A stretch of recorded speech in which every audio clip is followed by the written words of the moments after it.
ሳፋሪኮም የኬንያን ህዝብ ጉድ ነው የሰራው።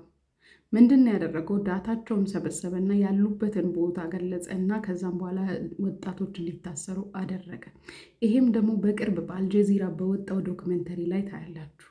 እና ምንድን ነው የሆነው? ፋይናንስ ቢል የሚባል ነበረ። ከዛም በኋላ እሱ ደግሞ ፋይናንስ ቢል የኬንያ ህዝብ ላይ ታክስ እንዲጨመር የሚያደርግ ቢል ነው።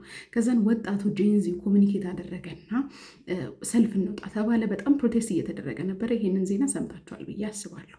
በዛን ጊዜ የሆነ ልጅ ነበረ በዚህ ዶክመንተሪ ለሚነገርለት ልጅ ማለት ነው። እና ይሄ ልጅ ኤአይን ተጠቅሞ እንግዲህ የፕሬዚደንቱን ዊሊያም ሩቶን እንግዲህ እንደሞት አድርጎ ኢሜጅ ክሬት ተደረገና ሳጥን ውስጥ እንዳለ አድርጎ ፖስት ያደርጋል።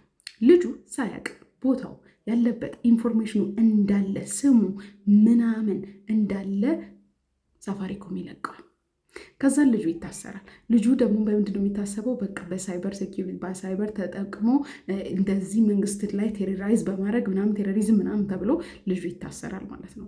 ከዛም በኋላ ሎየሩ ስለሱ ሲጠይቅ ሳፋሪኮምን እስኪ በህግ ለእናንተ መጥሪያ ተሰጧችሁ ነው ይሄንን ዳታ ያገኛችሁት ወይ እንዴት ነው ያገኛችሁት ሲል ምንም ዳታ አልተጠይቅም። ከመንግስት ጋር ተባብሮ የልጁን ዳታ አውጥቷል። በተመሳሳይ ሁኔታ ብዙ ወጣቶች ተወስደው ተገለዋል። ይሄ ዲጂታል የሚባሉ ነገሮች ዲጂታል አይዲ እኛ ሀገርም አለ። ዲጂታል አይዲ፣ ስማርት ሲቲ፣ ኤአይን መጠቀም ቴክኖሎጂና ብዛ ምናምን የሚባለው ነገር መንግስትም በኮንትሮል መጠቀሚያ መንገድ ይሆናል ብዬ አስባለሁ።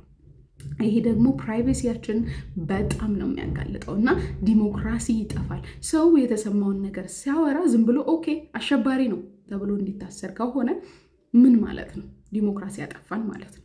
እና እናንተ እንዴት ነው የምታስቡት? ዶክመንተሪውን ሄዳችሁ አልጀዚራ ላይ እዩ እና ሬከመንድ አደርጋችኋለሁ። እንግዲህ ምን ታስባላችሁ?